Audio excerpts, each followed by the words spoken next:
And welcome to the Gaslec podcast. This is episode 55, and thank you very much indeed for listening and for watching here. If you're watching here on YouTube as well. This week's episode, we're going to be talking about some of the serious issues within all the trades and in the plumbing and heating industry. We're going to talk about a few new tools that have come on board in the last few months, and a couple of tools actually we already have here at Gaslec. I didn't realise I'd actually got them just as they've been released, and I'm going to run through that with you. And we have some listeners and some viewers' questions that we're going to get answered. But first of all, here's my friend Sean to tell you a bit more about the podcast. Are you a new person coming into plumbing and heating? Are you a homeowner that likes a bit of DIY? Or are you a business owner and wanted a bit more knowledge before you make some decisions on your plumbing and heating? Stay tuned to the podcast and hopefully we'll be able to help you out with some of your questions. And welcome to episode 55, and thank you guys. I've got some new numbers to go up on the little board there, the little light box, but it turns out it only goes from 0 to 9, it doesn't repeat. So this is episode 55, and I don't have two fives, so I've got 5 and an S up there at the minute, so hopefully I can get that sorted out during the week. We've got a new little on-air sign there for the old retro sort of filming side of things, and it turns out that all the light glaring off the screen and stuff like that, it doesn't look great. So I'm recording this on my own here in a minute over at Podcast Towers. So I just need old Digimic to be with us to help get that set up so it just looks nice and looks right for you guys. So I'm going to leave it switched off. So there's a couple of things I really want to go through with you to do with some news that have been in the plumbing and heating industry, and actually it's the wider sort of trades really across the board, and it's all to do with workplace stress. So I'll read you out the report, the news report that come out. So trade supplier Ironmongery Direct, apologies for saying it wrong, has released its annual mental health report within the trades. It reveals an alarming level of work-related stress amongst tradespeople, with 91% of people reporting stress in the last year. A survey of the tradespeople across the country forms the basis of the mental health in the trades report of 2025. The research looks at the sheer scale of the problem. The leading causes of poor mental health amongst trade professionals, their access to support, and how further we can can it be delivered. It also includes incredible stories of tradespeople that have faced mental health struggles and difficulties and bravely shared their struggles and experiences, and they highlight the importance of seeking help. In the report, the findings show that mental health challenges in the industry persist by some measures and more widespread than 12 months ago. This year's survey found that a struggling 91% of tradespeople said they've experienced work-related stress in the last year, with 56% indicating that they experience stress at least once a week. This is a significant increase in the last years, when it was just over 27% reported work-related stress. Now, apologies for reading that wrong. I really wanted to get that news report right, so I cut and pasted it onto the teleprompter. I want to get those facts and figures as they've been reported. Now, I do struggle with reading and writing with my dyslexia.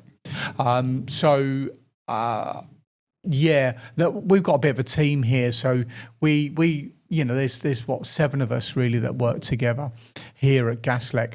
Now, it wasn't always that way, and I did work on my own. And when, we don't have business degrees, we go, oh, we're really good at this. And typically, us tradies, no matter, us plumbers, bricklayers, carpenters, and us guys, we work with our hands. And the reason why we do that is because most of us aren't that academic to be working sort of in offices and behind counters and sort of on IT and stuff like that. And that's why we do what we do. And that's great. It's horses for courses. And people are very academic and not very practical. And that's who we work for, typically. And then we're the other way around. And so that's why we employ solicitors and accountants to then pick up the stuff that we're not very good at. And most of us, we don't have any business degrees or anything like that. So we sort of make it up as we go along. So we're working on our own. We do a hard day's work. We come home to our families and we're dealing with the family stuff. And don't forget, you got to do the invoicing. You got to do the quotes. You got to chase up who's paid. You got to do your VAT return. You got to do your stuff for the accountant, or you got a complaint that's come in and you got to respond to that. You got to order the materials for tomorrow. What about the materials you didn't need today? Getting those return back and getting refunds on those. And then what about the quotes, and what about booking in this, and what about doing so all of these things that line up for us, all of us guys in the trades, that then really does create a big stress in what we do. So it's really, really important that we sort of recognise that. And if you know anybody, and if you're working on your own as, let's say, a plumber, and you know a brickie, I know I did this a few years ago. There was a couple of guys, they both sort of, one's retired and one's sort of gone off and done his own thing now. But we sort of created this little networking team between the three of us. So we used to have a bit of a joke and go out every Christmas, and it was our little Christmas party, because all three of us worked on our own. And having that constant sort of a bit of support, you want to have a bit of a moan about someone, you want to have I've got this struggle, what's your best way around it? We wasn't really in competition with each other, and we did pass a bit of work and we did do projects together, which was absolutely fantastic back in the day. But that really did help with bringing us together and sort of people, us guys understanding the struggles that we were all going through. So I really do think that it's important. Now, women do this all the time, whether it's in the professional, whether it's in their private lives. Women have got this, they come together and they talk. And us fellas, we're not too good at that. So I think we do need to take a bit of a little bit of a leaf out of their book, really, into sort of having those open conversations. And what would be really good as well, and I know the merchants and stuff like that, and people in like maybe Screwfix or B&Q, that they've got other jobs on, but it'd be great if there was to have a bit of training to pick up on people that used to be happy and jolly and now come in and they're a little bit down in the dumps in what they're doing, and have that bit of time for that bit of a communication with them, and to give them some help and support. And it's not all about them. When I go into a merchant's and the phones are a bit quiet for a couple of days, first thing I do is say, how's it at the moment? How's other people finding it? There's a couple of plumbers that I do link in with as well here locally, and just like, how are you finding the work and the calls and the kit going out the doors. And generally there's a correlation between, if our phones die down, their phones die down. And, it's an industry thing. We've got weather, we've got holiday seasons, we've got even coming down to paydays, so if people are postponing anything because they get paid at the end of the month. So if it's a week before, they may be hanging off for a week before they book us in and get us to do a job for them. So there's a lot of stuff to sort of think about there. But working on your own, I think, is the biggest problem that we have here within the trades, and certainly within the plumbing and heating industry. So also within the news is Wolseley Group have unveiled the Renewable Centre. So it's a nationwide incentive aimed at supporting heating professionals within the UK renewable energy solutions market.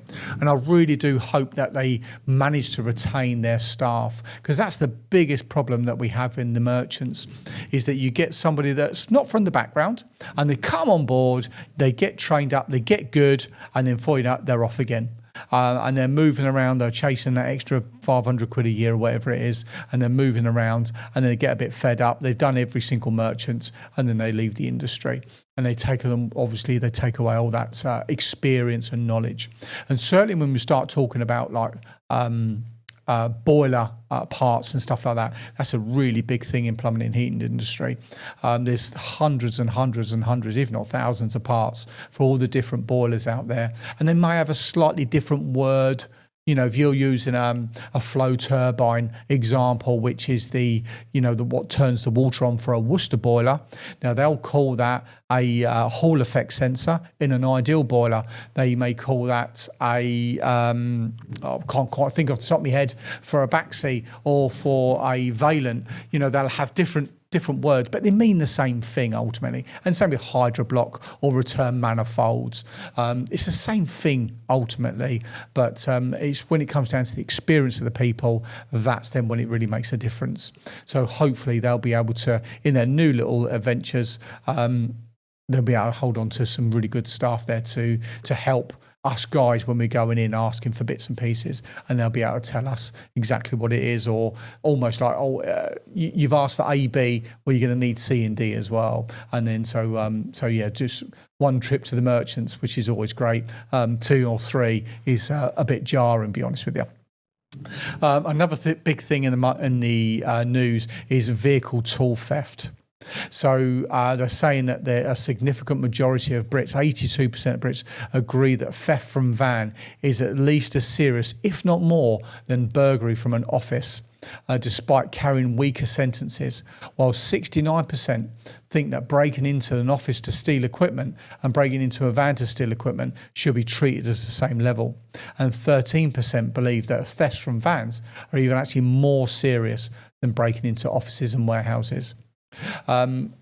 So, when you're breaking into someone's van and you're taking their tools, that you're taking away how they're going to earn that money that day, the next day, and that week.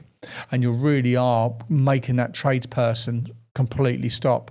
And we're having a lot of stuff that's been sort of a lot of margins that are being eroded away from us. Now, we do have stuff that goes on where people can look up, make some boilers and how much is it, a piece of copper pipe or a valve or whatever else. So, we're having to be transparent with our clients on pricing because they can just Google it and find it. So our margins that we're making are getting smaller and smaller. So when we do get something like this, it's absolutely devastating. And some vehicle, some tool thefts can, just on tools alone, let alone the vehicle damage, can top 10 grand.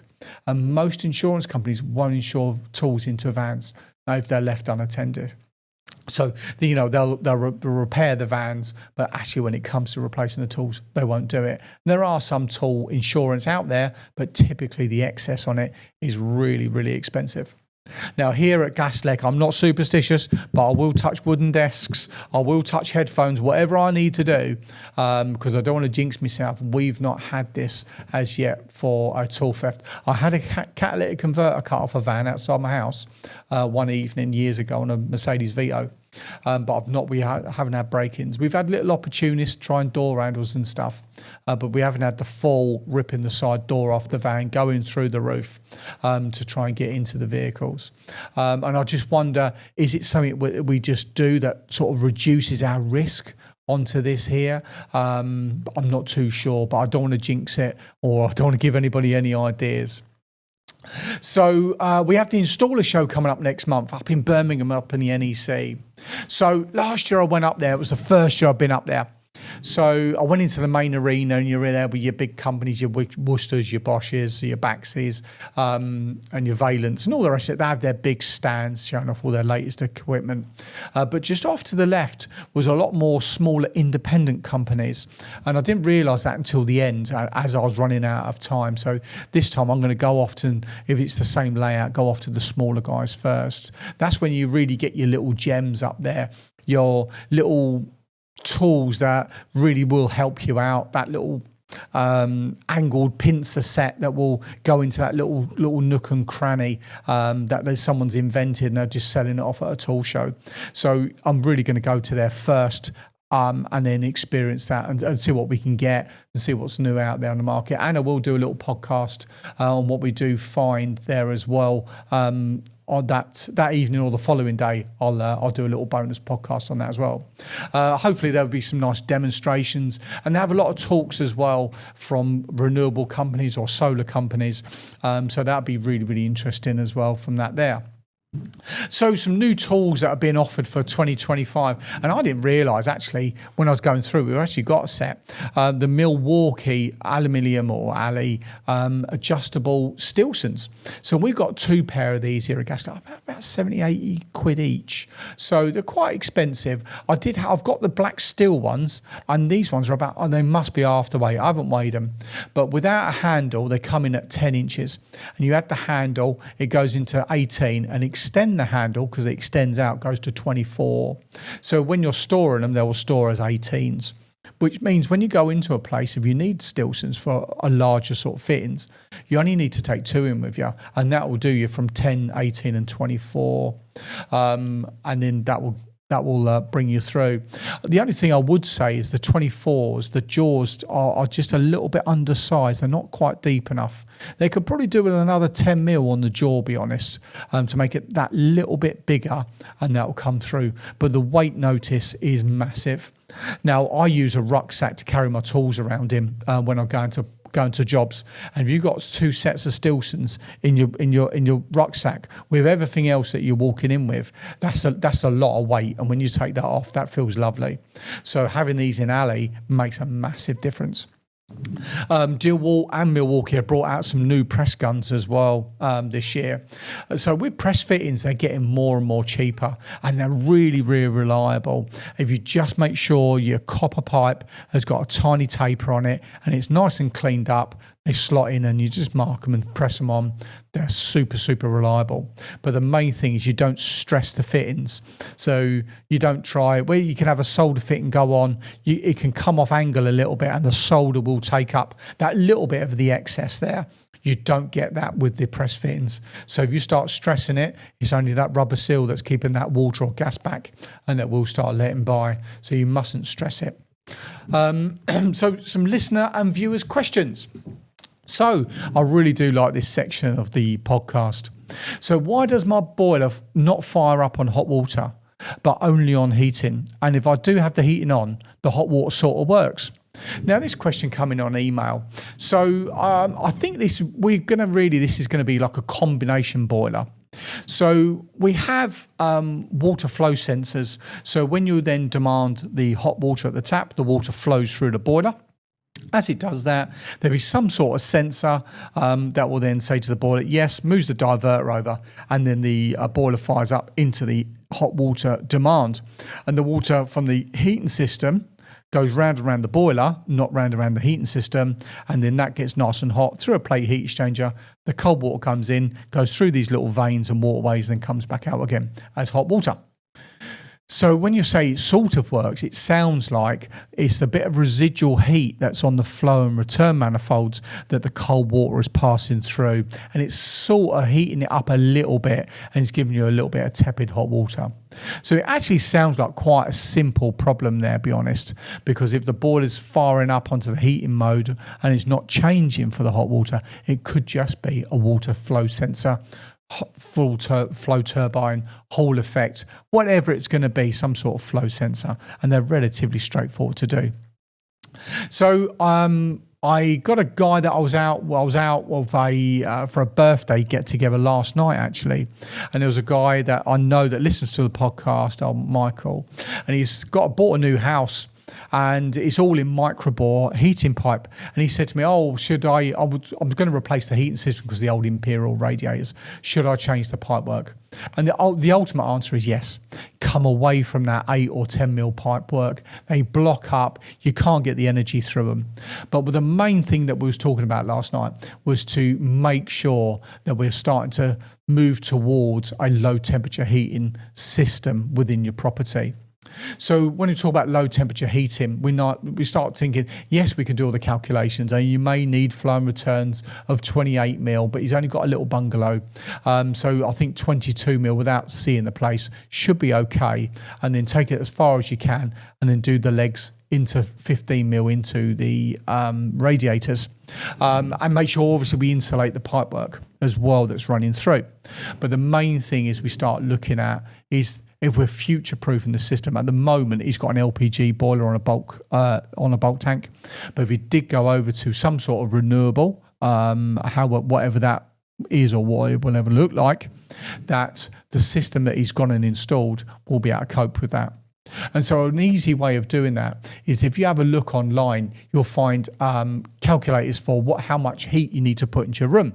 So that's like a heat loss, a very basic heat loss survey.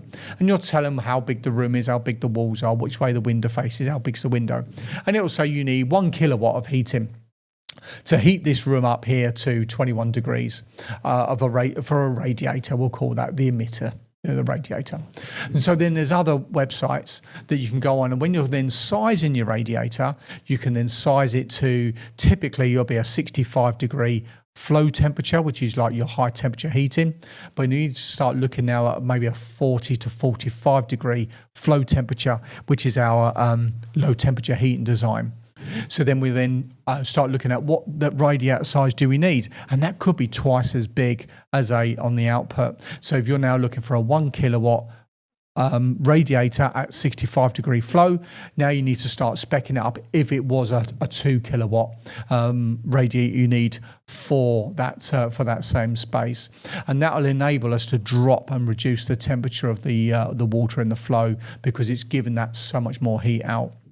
So obviously insulating between the floors, insulating the loft, the walls, the windows, the doors, that's all really, really important. But certainly at this stage, as he's just bought the place, he's moving in, if we're doing it, just do it right and do it first time and do it right. So we can start looking at that. We had another question come in. If I increase the pressure, does that make the hot water work better?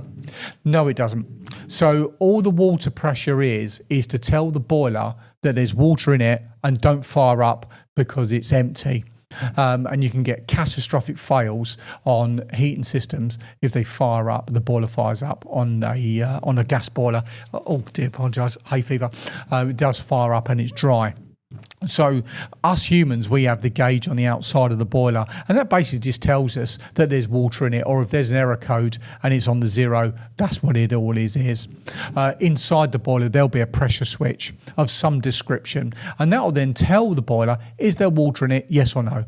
So, and then that's when what the boiler works off. Is there water? Yes, there is. I'm going to work. If there's not, no, I'm not. So, and that's basically how that works. And on the valence, I have a pressure switch, which then can judge if the pump's kicked in or not into circulating the water. And they can play up. They're not expensive, 20, 25 quid, whatever they are, the pressure switches, and they can play up, but they're easy to sort out and to change.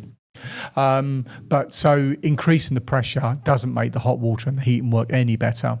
Some old boilers, some cheaper boilers, your Volcaris, your Herolis, your early ones, your early Alpha CB and CD ranges, they're wanting getting up for 1.5 bar cold, where typically we're looking at 1 bar on most boilers.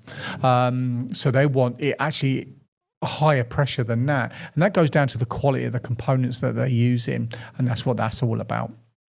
So there we are. So thank you very much indeed for listening, guys. I hope you enjoyed this episode 55 of the podcast. If you have any questions or you want to be a guest on the podcast, email us at podcast@gaslec.net. Have a fantastic week. I hope this was of some help to you guys. Take care. Goodbye.